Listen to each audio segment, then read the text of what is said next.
민주당 선대위 종합상안본부의 이실장 공식 직함입니다. 최근에는 오로지 안철수 후보만 바라보고 있어요. 맹렬히 안철수 후보 BW에 꽂혀가지고 지금 BW 박사가 되어가고 있는 박범계 선수를 모시겠습니다.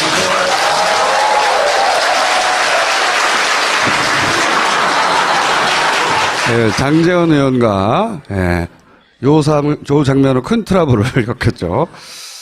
자, 간단하게 순서는 토론회 총평을 하시고 그 다음에 누군가 한 후보를 정해서 패시든지 아니면 모두를 패시든지 상관없고 그 외에 뭐 얘기하는 과정에 간단한 질문 정도. 네.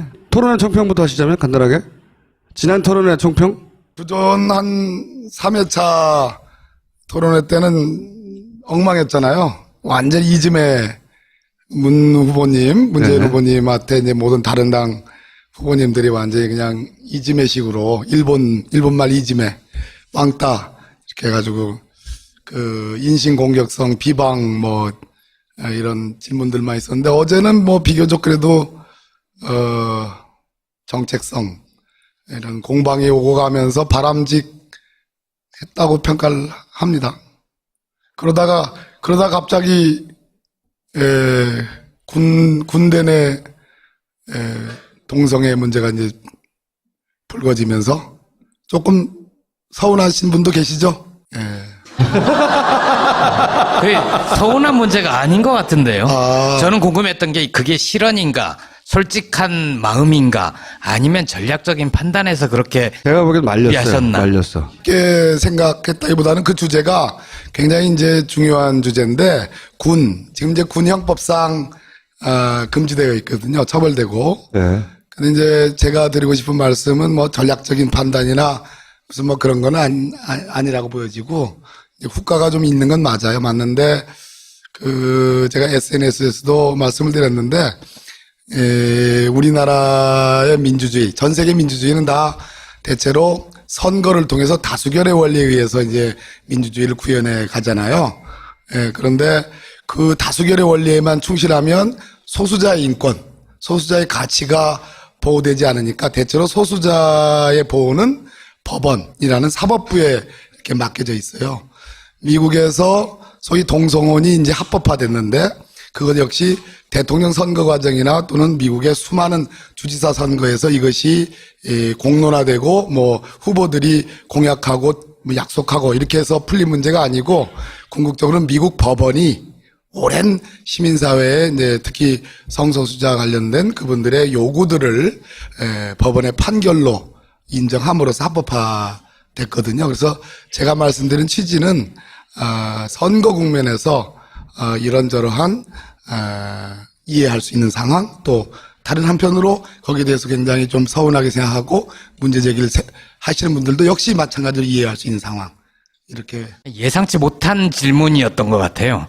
예상치 그러니까 못한 말렸다는 것처럼 왜냐하면 기술이 군대 내에서 동성애를 합헌으로 아니요. 그거는 이제 현행법상 금지되어 있고 그런데 제 말은 법과 제도의 문제로 처음에 질문을 던졌다가 그렇습니다. 거기서 갑자기 소수자 인권 혹은 동성애에 대한 개인적인 인식 이런 차원으로 뒤섞어서 기본적으로 이제 문재인 후보님은 평생을 이 정치권보다는 평생을 변호사로서 인권 변호사로 살아왔기 때문에 법에 대한 규정이 딱 떠올랐을 거라는 생각이 들고 제가 물론 직접 대화를 나눈 건 아니지만 그게 뒤섞으면서 명쾌하게 분리해서 답변하지 못했고 일단 동성애하고 동성혼은 구별해서 답변을 나중에 했었어요. 가서야 그것도 그 심상정 후보의 지적이 있자 어떤 경우에도 이것을 이유로 차별 대우를 해서는 안 된다는 얘기는 분명히 말씀드렸는데 그것이 부각되지 않고 여러 가지가 섞여가지고 일반적인 의미의 제가 보기에는 한 번은 정리를 하셔야 돼요. 일반적인 의미의 동성애에 대한 취향과 뭐 이런 식으로 조금 이게 왜곡된 측면이 있다. 아니 왜곡됐다기보다는 그런 소지를 주셨지. 예. 근데 제가 보기엔 정리는 하셔야 될 그러니까 홍준표 후보가 노렸던 건 원래는 노렸던 것은 동성애 관련돼서 대부분 찬성 의견을 낼 거라고 보고 그러면 그걸 잡아가지고 주말에 교회에 뿌리려고 한 거거든요. 대형교회. 네, 대형 교회에 봐라. 그 홍준표식의 큰 기술이 확 들어간 거예요. 그런데 그거는 실패했어요. 교회에 뿌릴 게 없어요. 그래서 종편에서 이거 가지고 막 키우질 않아요. 왜냐하면 우리 사회가 대단히 이 문제에 대해서 보수적이라 70-80% 이상이 정서적으로 가진 거부감이 있기 때문에 교회도 그렇고. 사형제 가지고 뿌리지 않을까요? 사형제 반대한다. 그건 약해. 약해요? 예. 그래서 그걸 뿌리고 싶어서 그걸 던진 건데 홍준표 프레임에는 안 들어갔어요. 그 차원에서는 실패인데 어떤 차원에서는 절반의 성공이냐면 예기치 않게 진보 진영에서 이게 이제 파편이 날라오는 거죠. 그러니까 어쨌든 진영의 논란을 만들어냈기 때문에 절반은 성공한 거죠. 그리고 그런 의미에서는 말려 들어갔다. 그래서 제가 보기에는 이게 대세를 바꾸거나 결정적인 차이를 만들어내지 못하지만 그 문 후보의 논리적 일관성이나 입장 정리를 위해서는 뭔가 한번 말을 하긴 하셔야 되는 것 같고. 근데 그거는 문재인 후보가 할 일이고 지금 오늘 나오신 박 선수는 임무가 다릅니다. 다른 후보에 대한 총평은 필요 없으시고요? 제가 하고 싶은 얘기가 오늘 준비된 게 따로 있어요? 예. 자, 그러면 다음 송민순 진실공방. 이분은 반드시 처벌을 엄하게 받아야 됩니다. 처벌을 아주 중한형으로. 왜냐하면 기본적으로 첫째로 이분은 뭐 참여정부에서 외교부 장관을 했다는 그것을 떠나서 어떤 정부든 간에 장관을 하신 분이 그 장관 중에 지득한 사실, 그것이 사실 진실도 아니에요. 아주 단편적인 일부 사실을 가지고 작년 국감 때 한번 써먹었잖아요. 그러면 그때는 그나마 뭐 이해할 수 있었는데 그거를 대선을 20일도 안 남겨놓은 상황에서 썼단 말이에요. 이거는 선거판을 뒤집기 위한 문재인 후보가 1등, 압도적인 1등 가고 안철수 후보가 좀 밑으로 이제 다운되고 점점 떨어지는 상황. 그리고 뭐 홍준표, 유승민 이런 분들은 전혀 존재감이 없는 이 선거판을 뒤집기 위한 것으로 보여지지 않을 수가 없는 거예요. 그렇지 않습니까? 이분은 더군다나 장관 이후에 국회의원을 하신 분이에요. 정치를 잘 아시는 분입니다. 그런데 제가 제기하고 싶은 문제는 이분이 이 문제를 제기함으로써 만약에 예를 들어서 이분 말이 진실이고 문재인 후보의 말이 거짓이라면 문재인 후보의 인기나 지지도는 떨어지겠죠. 상대적으로 누가 올라가겠습니까? 모르겠습니다. 내통을 했는지 뭐 서로 공모를 했는지 그거는 모르겠습니다. 이렇게 해야지 제가 처벌받지 않으니까. 그러나 선거를 20일 정도 남겨놓고 선거판은 1등, 2등, 1등과 2등의 차이는 벌어지는 상황에서 갑자기 느닷없이 이걸 했어요. 이분이 그렇게 매사에 담대하게 처벌받아도 괜찮아 뭐 그런 식의 그 돈키호테가 아니거든요. 제가 아는 이분의 성품상. 근데 이걸 까다는 게 좀 이상하네. 이걸 공개한 거는 그게 진실도 아닌데 저는 신북풍공작 색깔물이 더 나가서 이것은 선거판을 뒤집기 위한 선거법 위반 소지가 있다. 그래서 저희 선거대책위원회에서 이분을 4개 범죄로 고발했습니다. 선거법 위반, 후보자 비방, 그다음에 출판물에 의한 명예훼손, 그다음에 대통령 기록물 관리법 위반, 그다음에 공무상 비밀 누설. 이 4가지. 이 4가지가 경합범이거든요. 그래서 이분은 4가지 경합범이기 때문에 가중처벌 돼가지고 엄벌을 받을 가능성이 높아요. 판사 출신으로서 볼 때. 네. 그래야 됩니다. 저는 제가 진짜 핏대가 올라가지고 이분은 어떠한 경우에도 선거가 끝나더라도 저는 가만히 두지는 않을 거다. 정말로 이거는 있을 수 없는 거예요. 이거는 우리한테 불리하고 유리하고의 문제가 아니라 다시는 남북관계상에 특히 양국 정상 간에 있었던 14 정상선언과 관련된 그걸 통칭이라고 합니다. 그건 사법적 판단의 대상도 아니에요. 대통령의 고독한 결단의 문제거든요. 그것을 한 10년이 훨씬 지난 시점에서 사실을 왜곡해가지고 그걸 깐다? 이거는 앞으로 우리 정부든 뭐 다른 정부든 간에 이러한 소행이 다시는 일어나면 안 된다는 그런 차원에서 제가 말씀드리는 거예요. 큰일 났고요, 이제. 이분이 작년에 그 회고록에다가 문재인 실장이 확인해보자고 결론 내렸다 이겁니다. 북한의 의사를 확인해서 결론 내자. 이거예요, 이 사람의 주장이. 그 다음 한번 보십시오. 그러고 나서 엊그저께 중앙일보 인터뷰가 결의안 투표에 대한 의견을 문재인 비서실장이 물어보자며 북한과의 접촉을 지시하고 이를 반영했다. 완전히 문재인이 모든 걸 기획하고 결정하고 북한의 의견을 물어서 기권 여부를 결정하자는 주장이잖아요. 주인공이 문재인. 이게 본질이에요. 진짜 이것이 맞느냐 안 맞느냐.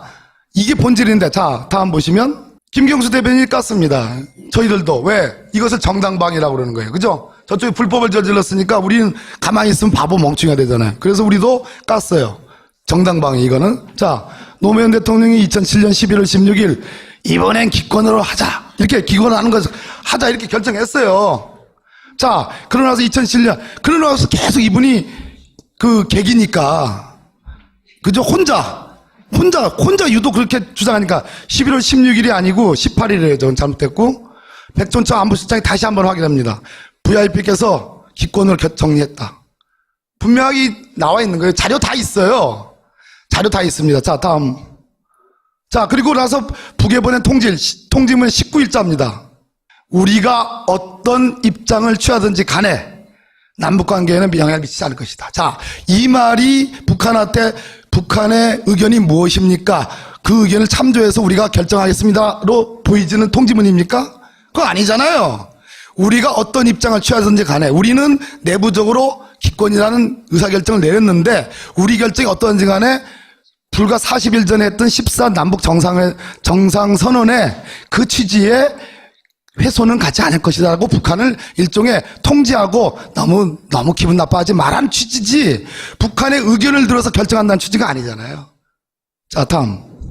이 결정적인 증거입니다. 송민순 본인도 그 회고록 451페이지 이구동성으로 왜 이미 결정된 사항을 자꾸 문제 삼느냐고 불만을 터뜨렸다. 자기가 자백하고 있어요. 이미 결정됐다는 걸. 안 그렇습니까? 이것만큼 더한 증거가 어디 있어요? 이거 오마이뉴스의 참여정 웨이 씨 누군 줄 아실 겁니다. 이분이 더 엄청난 증언을 했어요. 이분의 메모, 당시에 회의 때 들어간 메모에 의하면 문재인 비서실장이 북한의 의사를 확인해가지고 결정하자는 게 아니고 오히려 송민순이 북한 의사를 확인하는 데 결정하자고 제안한 사람이 송민순 본인이었다라는 엄청난 얘기예요. 네, 또 다음에 이건 BW. 그래가지고 흥분 끝. 그래가지고 이분이 뒤에 비실비실 했잖아요. 이제 총장직도 내놓고 뭐 분위기가 뭐 그쪽으로 거의 손 기부합하려고 하는 참에 본질도 아닌 뭐 참여정부에 있던 누가 문자 보내가지고 자기 협박했다 뭐 이런 비본질적인 얘기로만 지금 본질을 이렇게 제가 말씀하세요. 이렇게 말씀을 잘 하시는데 제가 거들 게 있나요? 보여 없이. 자, 그러면 아니 모두를 패시든지 상관없고 그 외에 뭐 얘기하는 과정에 간단한 질문 정도. 네. 토론회 총평부터 하시자면 간단하게. 지난 토론회 총평? 그전 한 3회차 토론회 때는 엉망했잖아요. 완전 이즘에 문재인 후보님한테 이제 모든 다른 당 후보님들이 완전히 그냥 이지메식으로 일본말 이지메 왕따 이렇게 해가지고 그 인신공격성 비방 뭐 이런 질문들만 있었는데 어제는 뭐 비교적 그래도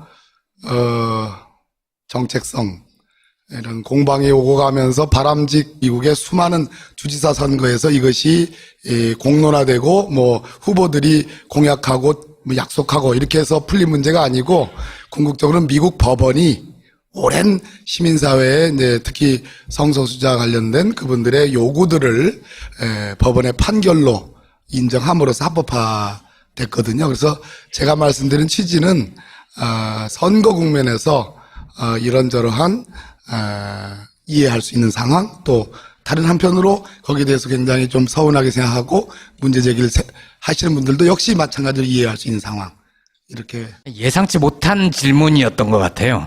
예상치 그러니까 못한 말렸다는 민주당 선대위 종합상안본부의 이실장 공식 직함입니다. 최근에는 오로지 안철수 후보만 바라보고 있어요. 맹렬히 안철수 후보 BW에 꽂혀가지고 지금 BW 박사가 되어가고 있는 박범계 선수를 모시겠습니다.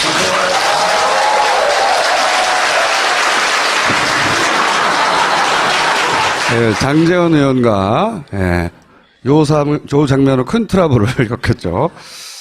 자, 간단하게 순서는 토론회 총평을 하시고 그 다음에 누군가 한 후보를 정해서 패시듯. 말씀은 뭐 전략적인 판단이나 무슨 뭐 그런 건 아니라고 보여지고 이제 후과가 좀 있는 건 맞아요. 맞는데 제가 SNS에서도 말씀을 드렸는데 우리나라의 민주주의, 전 세계 민주주의는 다 대체로 선거를 통해서 다수결의 원리에 의해서 이제 민주주의를 구현해 가잖아요. 그런데 그 다수결의 원리에만 충실하면 소수자의 인권, 소수자의 가치가 보호되지 않으니까 대체로 소수자의 보호는 법원이라는 사법부에 이렇게 맡겨져 있어요. 미국에서 소위 동성혼이 이제 합법화됐는데 그것 역시 대통령 선거 과정이나 또는 했다고 평가를 합니다. 그러다가 갑자기 군대 내 동성애 문제가 이제 불거지면서 조금 서운하신 분도 계시죠? 그게 서운한 문제가 아닌 것 같은데요. 아. 저는 궁금했던 게 그게 실언인가, 솔직한 마음인가, 아니면 전략적인 판단에서 그렇게 제가 보기엔 말렸어요. 하셨나? 말렸어. 쉽게 생각했다기보다는 그 주제가 굉장히 이제 중요한 주제인데 지금 이제 군형법상 금지되어 있거든요. 처벌되고. 네. 근데 이제 제가 드리고 싶은